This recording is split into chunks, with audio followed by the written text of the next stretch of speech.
দুইটি কাজের উপর আপনার আমার রোজা নির্ভর করে। আপনি আমি যে রোজা রাখি, সিয়াম পালন করি, হ্যাঁ, আপনার আমার সিয়ামটা, আপনার আমার রোজাটা মূলত দুইটা কাজের উপর, দুইটা বিষয়ের উপর, দুইটা জিনিসের উপর নির্ভর করে। এই দুইটা জিনিস যদি আপনার আমার যদি ঠিক যদি না হয়, আদায় যদি না হয়, আপনি আমি পালন যদি না করি, তাহলে আপনি সারা জীবন না খেয়ে থাকবেন, আপনার কি হবে না? রোজা হবে না। আপনার শুধু উপবাস করাই হবে, কিন্তু আপনার আমার কি হবে না? রোজা হবে না। এই কারণে চলুন কথা না পারি আমরা জেনে নেই যে দুইটা বিষয়ের ওপর আপনার আমার এই ইসলামের অন্যতম একটি ভিত্তি হলো সিয়াম পালন করা, রোজা রাখা। কিন্তু এই রোজাটা আপনার আমার নির্ভর করবে যে দুইটা জিনিসের উপর, সেই দুইটা জিনিস সম্পর্কে আমরা এখন জানবো ইনশাআল্লাহ। তাহলে এক নম্বরে আপনার আমার রোজাটা নির্ভর করে আপনার আমার নিয়তের ওপরে। রাসূলুল্লাহ সাল্লাল্লাহু আলাইহি সাল্লাম বলেছেন, ইন্নামাল আমাল বিন্নিয়াত, প্রত্যেকটা কাজ নির্ভর করে আপনার আমার নিয়তের ওপরে। এই নিয়ত আপনি আমি যখনই রোজার নিয়ত করব, হ্যাঁ, তাহলে এই রোজার প্রতিদান, রোজার সব আপনাকে আমাকে দান করে দিবেন কে? আল্লাহ তাআলা। রাসূল সাল্লাল্লাহু আলাইহি ওয়াসাল্লাম বলেছেন যে ব্যক্তি ইন্নামাল আমাল বিন্নিয়াত, প্রত্যেকটা কাজ নির্ভর করে তার নিয়তের উপরে। যে ব্যক্তি যে কাজেরই নিয়ত করে সেই ব্যক্তি কি সেই রকম ফলেই পায়। এই কারণে ভাইগণ বন্ধুগণ আমার, আপনি আমি রোজা রাখবো তো অবশ্যই অবশ্যই রোজার নিয়ত করতে হবে। রোজার নিয়ত করা হলো ফরজ। আপনাকে আমাকে অবশ্যই রোজার নিয়ত করতে হবে এবং এই রোজার নিয়ত করা কি অবশ্যই ফরজ। এখন প্রশ্ন হলো যে আমি কখন রোজার নিয়ত করব? আমি যে আগামীকালকে রোজা রাখবো, এটা আমি কখন নিয়ত করব?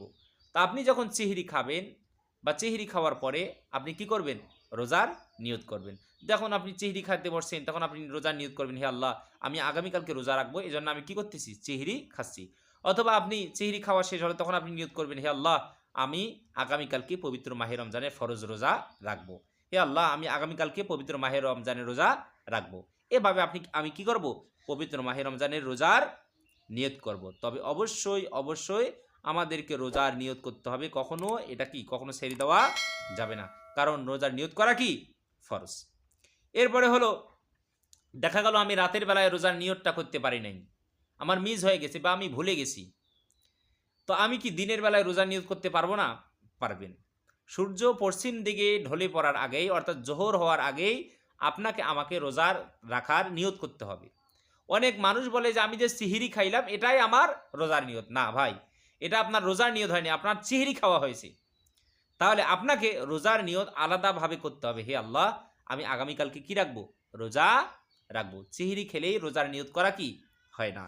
তাহলে রাতের বেলায় যদি আমি যদি রোজার নিয়ত যদি করতে না পারি, তাহলে দিনের বেলায় সূর্য পশ্চিম দিকে ঢলে পড়ার আগেই আপনাকে আমাকে কি করতে হবে?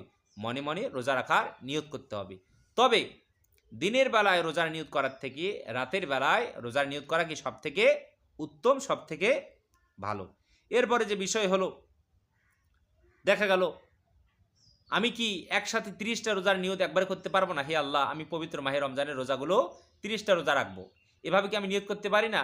আপনি এটা আল্লাহর কাছে ইচ্ছা পোষণ করতে পারেন, হে আল্লাহ, আমি পবিত্র মাহে রমজানের 30টা রোজা রাখবো, তুমি আমার সেই তৌফিক দান করো। সকলে বলি আল্লাহুম্মা আমিন। এভাবে আপনি নিয়ত করতে পারেন। তবে আপনাকে স্বতন্ত্রভাবে আলাদাভাবে প্রত্যেক দিনের রোজার নিয়ত প্রত্যেক দিন করতে হবে।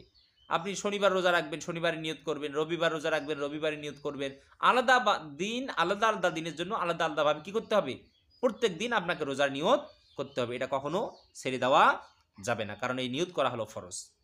এরপরে যে দ্বিতীয় নম্বর যে বিষয়টা যেটার উপর আপনার আমার রোজা নির্ভর করে, সেটি হলো খাওয়া ও পান করা এবং স্ত্রী সমাগম করা।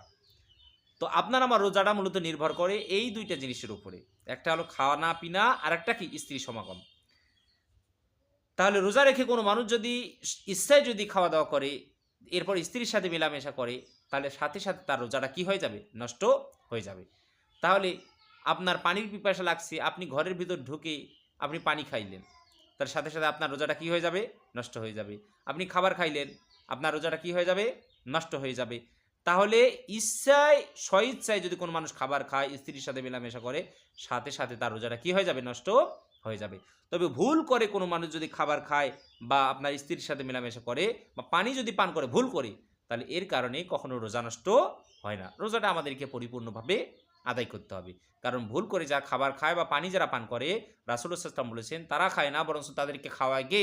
আল্লাহ তাআলা। এই কারণে ভুল হলে আমরা আমাদের রোজাগুলো ভাঙবো না, বা আবার কি আমরা খাবার নতুন করে কখনো আমরা খাবো না। এটাই কি মূল বিষয়। এরপরে আরেকটা বিষয় হলো যে হুজুর আমি যে রোজার নিয়ত করবো এটা আরবিতে করবো না বাংলায় করব।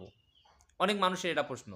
ভাই, আপনি যে ভাষাভাষী মানুষ, রোজার জন্য আরবি কোনো নিয়ত নাই। আমি যে সাধারণ চটি বইগুলোতে যেগুলো পড়ি এগুলো হলো মানুষের বানানো, কিন্তু রাসূলুল্লাহ সাল্লাল্লাহু আলাইহি ওয়াসাল্লাম তিনি কীভাবে রোজার নিয়ত করতেন, সাহাবায়ে কেরাম কীভাবে করতেন, এটা কেউ জানে না।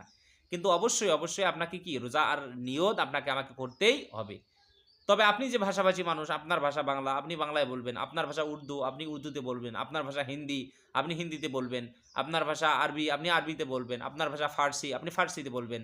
আপনার যে ভাষা, আপনি সেই ভাষায় রোজার নিয়ত করবেন কার কাছে? আল্লাহর কাছে। তবে সেটা মনে মনে হতে হবে। যেমন আমার ভাষা বাংলা, আমি এভাবে বলবো, হে আল্লাহ, আমি আগামীকালকে পবিত্র মাহে রমজানের রোজা রাখবো ইনশাআল্লাহ। এভাবে আমরা কি করে নেব? রোজার নিয়ত করে নেব। তবে আরবিতে যে করতেই হবে এমনটা কি নয়। অনেক মা বোন তারা চিন্তিত হয়ে যায়, পেরেশান হয়ে যায়, আমি রোজার নিয়তটা কিভাবে করব? আরবিতে তো আমি জানি না। এটা নিয়ে কি কখনো কোনো চিন্তা ভাবনা করা